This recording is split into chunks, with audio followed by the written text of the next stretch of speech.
George probably owes fewer people less money, so that's fine. All right, John here we go. And Watson in the background. Yeah, I'm on the I have him tied to a chair because he gets rowdy.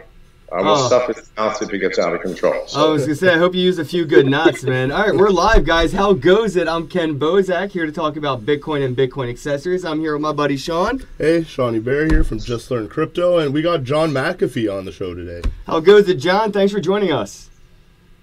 Thanks for having me. I was on your podcast before, wasn't I? No, we were hanging out on the CoinsBank Cruise, and I've met you at multiple conferences. I've been to 33 conferences this year. I think I ran into you at 3 or 4 of them.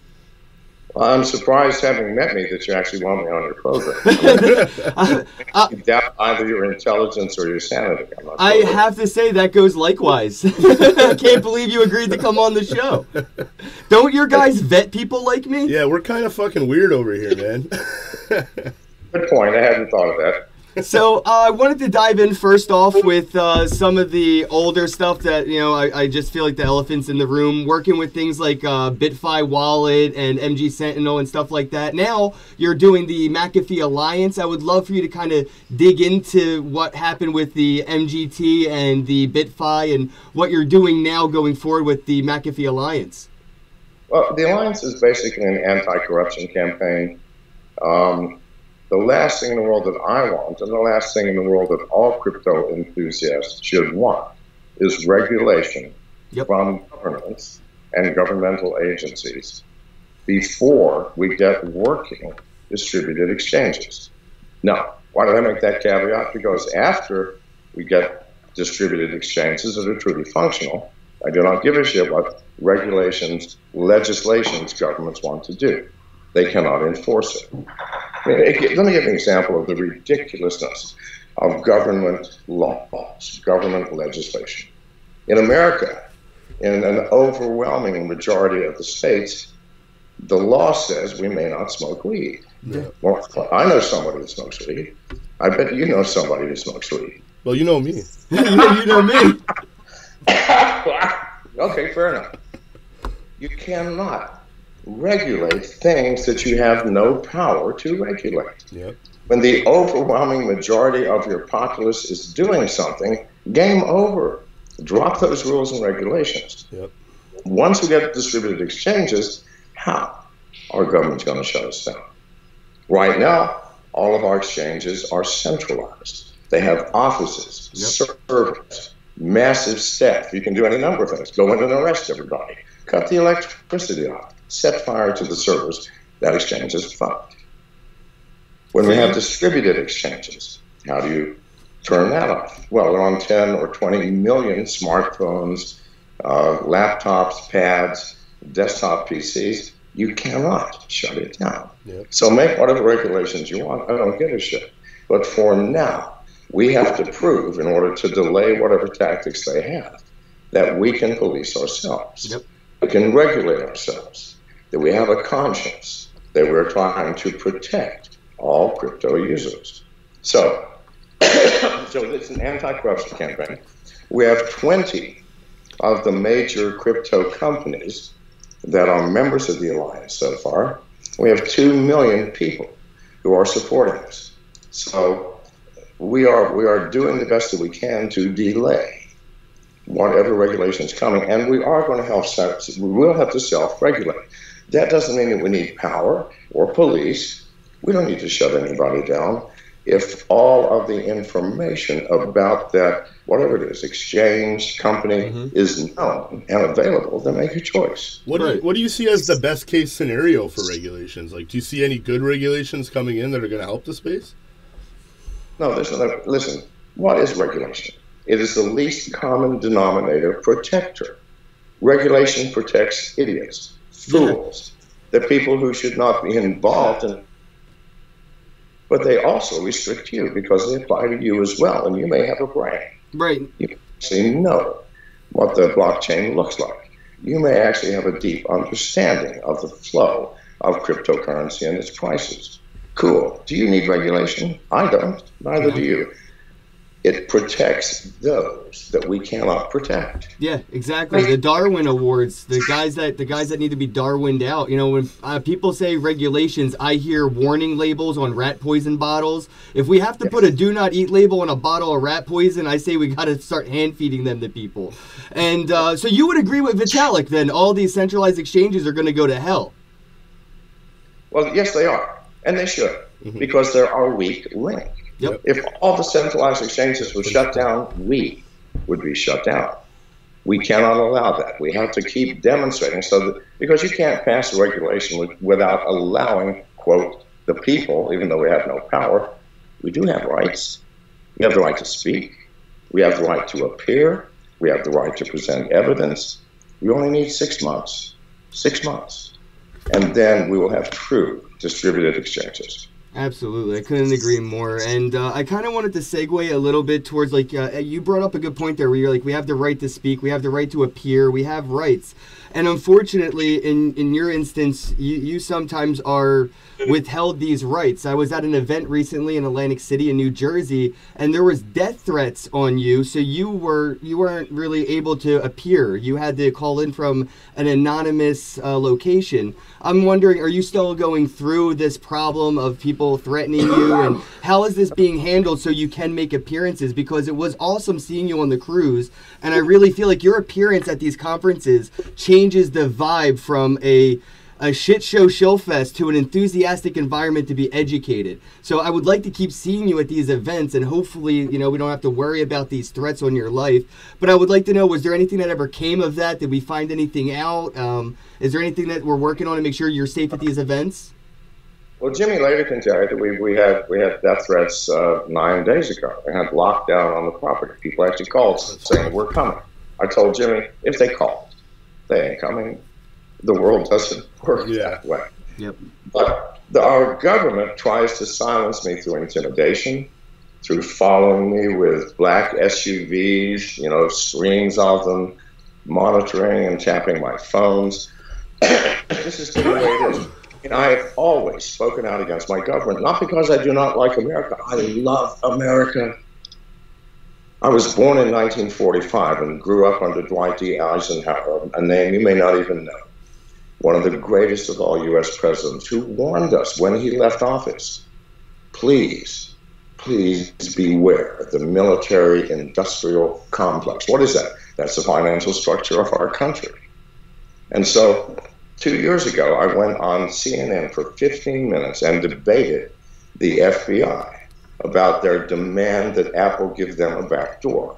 After 15 minutes, I had reamed them a new asshole, and the last comment from the FBI was, well, Mr. McAfee, maybe we can work together. Oh, bullshit, of course not. 2 days later, they dropped their request. Do you think I made friends within the FBI? Do you think they suddenly became my best buddy? Fuck no. Government is composed of people. And these people have the same faults that all of us have: greed, envy, fear, anger, injustice. They felt abused. You think they have not been harassing me for 2 years? Of course they have. Yeah. I've done the same thing with every branch of the U.S. government. So what do you think running for president's going to do, man? Like, I feel like you're poking the bee's nest. I'm worried about you. You're important to the world, man. 2016. Yeah, but I don't think... win, but because at that time I felt the greatest problem in America was our lack of cybersecurity. Good God, our Office of Personnel Management was hacked, and 21 million records of everybody who's worked for the U.S. government for 50 years was stolen, including me. I used to work for the U.S. government. I have a top secret clearance. Do you think I want everybody knowing all of those juicy details? Because to get the top secret clearance, you got to go through the lie detector test where they ask you if you've ever fucked a goat. I mean, and everything else. So no. But I don't stop doing it. I'm outside the box. I piss off. Why? Because the government is not acting in the U.S. citizens' interest. It is supposed to serve.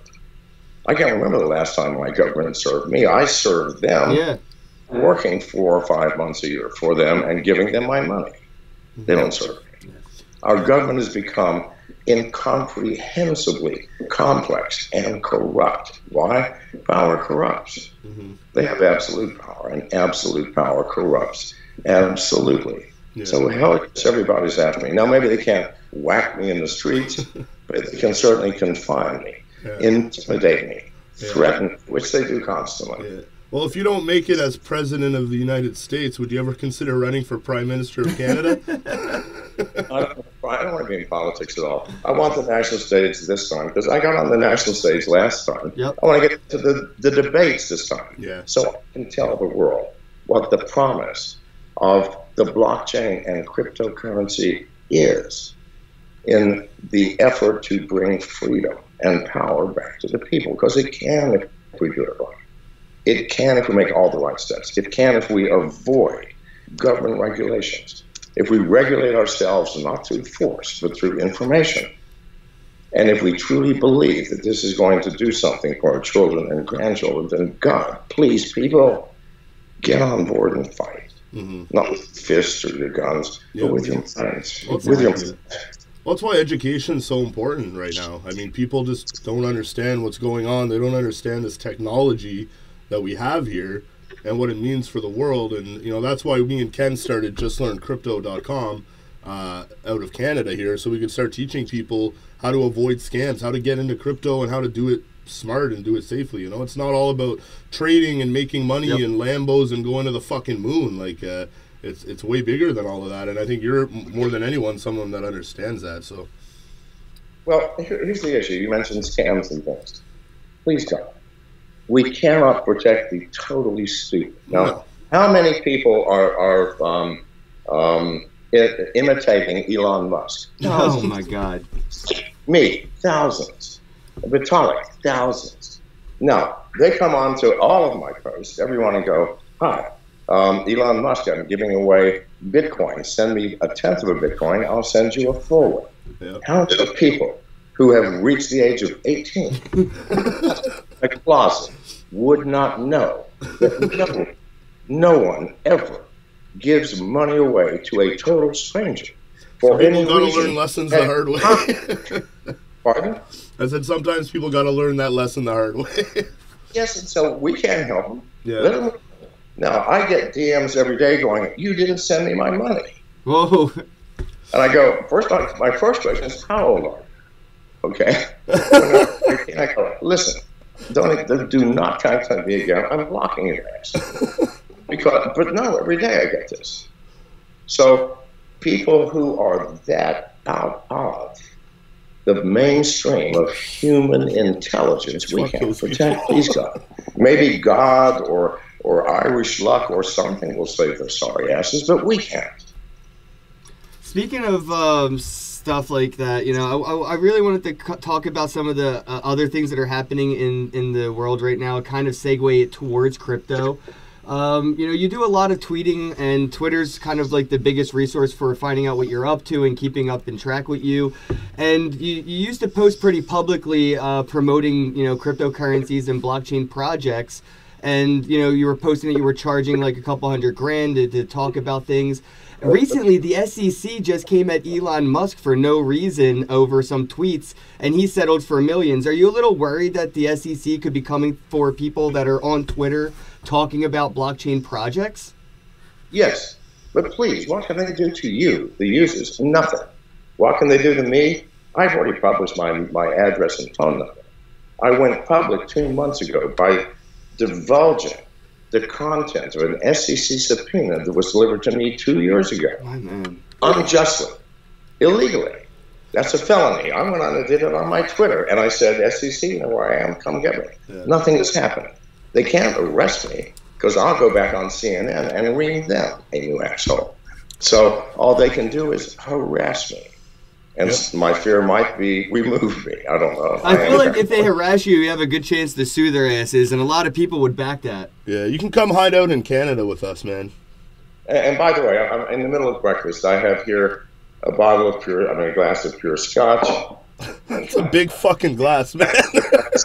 Big glass, man. A glass of milk and a cup of coffee.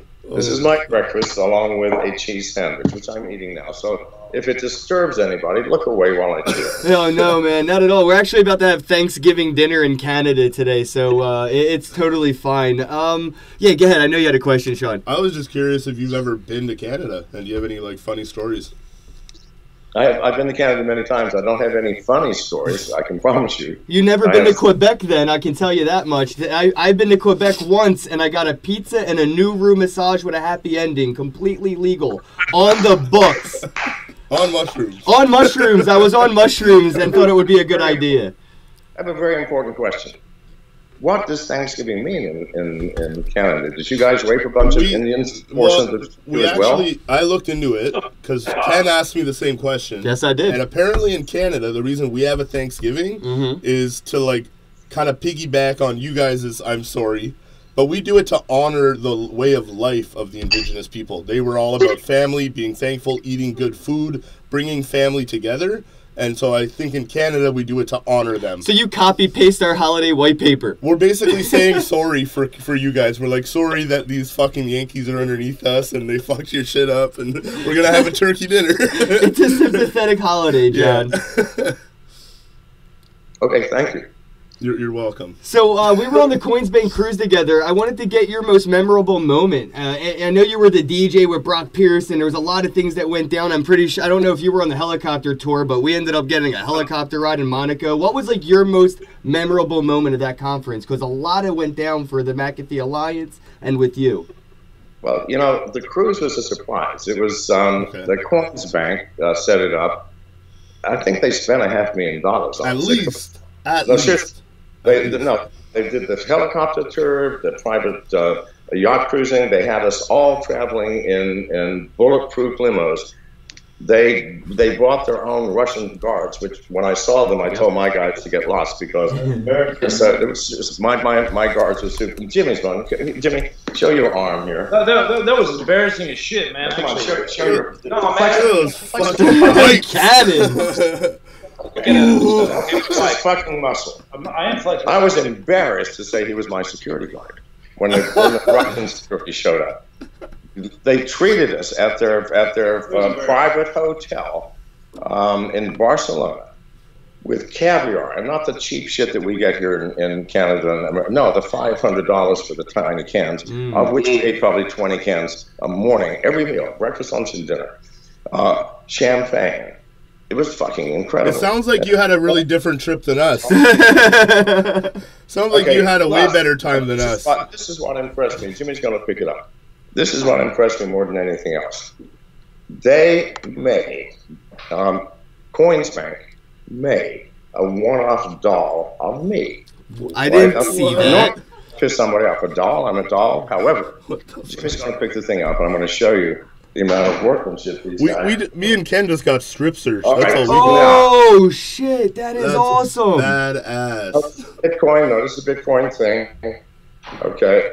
So. That is amazing. That's pretty sweet. Is that not amazing? Does this not look like? So now, among other things, plus they sent one of their employees to one of the Slavic countries from Spain to pick it up, to give it to me in time for my birthday. Wow. So they treat us like gods. Made me think, okay, what have they stolen from me? What have they got over me? What are they going to ask me for in return? They want me to whack somebody, surely. So, no, they treat us like gods. Brought us all over first class on the airplanes, paid all of our accommodations on the cruise, paid it. We couldn't pay anything. Nothing. We probably, charged $20,000 in cards, which they had reversed. Nice, man. CoinsBank was really an amazing time. I had a great time on that cruise. I met a lot of amazing people. I mean, you were there, Brock, Roger, Jimmy, Tone, Charlie, Bobby. I mean, it was an elite lineup, and there was just a wealth of knowledge to consume, all while having a damn good time at the same time. It was really cool. It was. Now, again, my finest moment was being interviewed by Roger Ver. Oh, yeah, I just watched that, actually. That was a really good video, yeah. Roger gets a bad rap, and I'd like to warn people in your viewership. Roger is a very close friend of mine, and like Jimmy is, I will stand up for my friends to the point I will chew your fucking ear off. So if you want to badmouth them on somebody else's page. Do not do it on mine. Mm-hmm. It's a bad rap because people disagree with him. Bitcoin Cash, that was not his idea. That's Jihan Wu's idea, for fuck's sake. Get real people. Roger just facilitated it for him. Jihan is the most brilliant man in this science, in this industry. Largest manufacturer of Bitcoin miners. One of the richest men in the world. Owns more Bitcoin than anybody. They've been mining from day one with 35,000 miners and never sold a single Bitcoin. Yep. Jihan Wu gave me a solid gold Bitcoin with the identity stamped around the outside. I had never met him before. I was keynoting Beijing, the Beijing National Security Conference. He drove 800 miles to give me this present. He is a humble, brilliant man. So both of these guys, I know they're not liked very well. Nobody likes people with power. And my apologies. Well, I know it's a tiring debate asking somebody if they think Bitcoin Cash is the real Bitcoin, but I would like to say, what do you think Bitcoin Cash's market cap Bitcoin Cash would be the one to hit $1 million before Bitcoin BTC? It might. But here's the issue. It's just one of the privacy coins. I'm sorry, it's not a privacy coin. It's just one of the forks of Bitcoin, which makes common fucking sense. We don't have enough room. What does it do? Give us more room. That's all. Bandwidth. Yeah. Give us the bandwidth. Give us the room. I thought the same thing about Bitcoin Private, actually. We're talking about SegWit and all this crazy fucking shit, which required development and developers and testing. And Jihan said, give us a 4 megabyte box size, for fuck's sake. Please, God. What's wrong with it? What's wrong with it? No, it's a good point, man. It's a good point. So we're starting a new podcast called Be the Weird, and we want to called Be the Weird. Oh, I'm not getting on that shit. Well, we want to interview all the weird fucking people in the space. But you're a pretty weird dude, so we wanted to know, what's the weirdest thing that you've ever done? Weirdest thing I've ever done? Yeah. Give me about 4 months, and I'll try to figure it out. Weird. I mean, he did 10 weird things today before he got out of bed. Okay, today then? Police by disguising myself as a cripple that was 100 and some years old. Oh yeah, I remember that. Yeah, dude, that was. Oh, I'll give you one of those. That's great. Yes. I lived with 7 women at one time. Do not ever try that, boys. Never more than 1, maybe 2.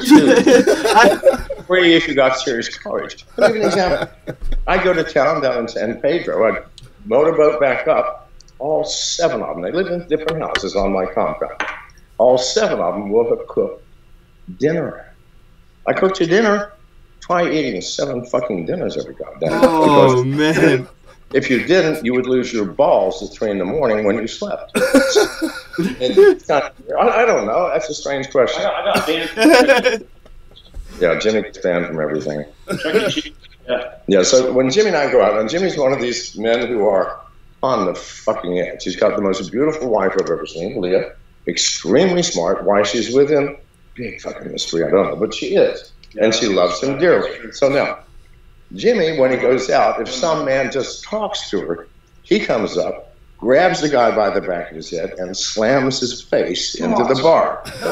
Yeah, but let me ask you, have you and Leah gone out since then? No. They can't go out. They're on house arrest. We have this new arrangement. Only way this marriage is going to work. If somebody does something to Leah which looks even remotely off color, I get up and slap the motherfucker silly. I'm 73 years old. What's a guy going to do, right? Rather than Jimmy killing the guy, and I'm whispering in his ear, I'm saving your fucking life. Oh, this is no joke, man. I got slapped by John McAfee and it saved my life. For us to go out together. So you're like the firewall. Yeah, you're the firewall in that scenario. one of my main squeezes, so I got to protect her. You know? Yeah, right. If he had another squeeze, I tell you what would be squeezed off of this body. Well, before we let you go, I know you got a lot going on. I really appreciate your time. I wanted to let the audience know, or for you to let the audience know, how they can contribute to the McAfee Alliance and help support your presidential campaign to ensure that you do get on stage and share that audience. So how can we help with the McAfee Alliance, and how can we help you ensure your presidential campaign gets you on that podium? You can help us with the McAfee Alliance by telling us what's happening to you individually. If we don't know you're getting fucked, raped, your funds are getting stolen, frozen for 6 months, we cannot help you. We can't. Nobody can help you. You have to give us data, and supporting data too, probably. Okay, we need support. We just can't go out because you said someone's an asshole and rip them an asshole. So we need supporting data. You can help by taking an active role and doing something. Send an email. Also, when you send us an email, send one to the exchange that's fucking you over. I promise you, they take notice of that. Yeah. Awesome, But beyond that, far more important than Team McAfee and our alliance, far more important, ask yourself, do you love this new technology and what it can bring? Yep. Very important. If the answer is no, this is just a hobby. Do not log onto my page, or most anybody else's who's serious. Number two, I will tell you something about the world in reality. If you do what you love with all of your heart, and your actions prove that, you will succeed in everything. Last thing. Jimmy's got a gun to my head. World CryptoCon in Las Vegas. Yeah. Yeah, it's my birthday, John. I turned 30 at World CryptoCon. I'll be there. Awesome. So anyway, they wanted me to keynote. I'm in Malta, unfortunately, which I'm going to be in Malta. I'm the keynote speaker in Malta. However, I am putting a video together filled with me-isms, lots of fucks, lots of whatever, and not giving a goddamn, except for you, the crypto audience. I give a goddamn about you. Right now, at this time in life, fuck everybody else, because you are the new wave of humanity. So, yes, I'm putting a video together. You know, if you don't like curse words, you know, plug your ears. Won't make any difference. So, if you can go. If you can't, watch my video. All right, guys. Yeah, my viewers know that I've been promoting the World CryptoCon. I'll be there on my birthday, guys. Check it out. The link will be below. John, thank you so much, man. And good luck, guys, with the presidential campaign. I'll be seeing you on Twitter. All right, guys. Have a day. Stay weird. Thanks, Jim. All right. Appreciate it, man. Thank you so much. Appreciate it, dude. All right.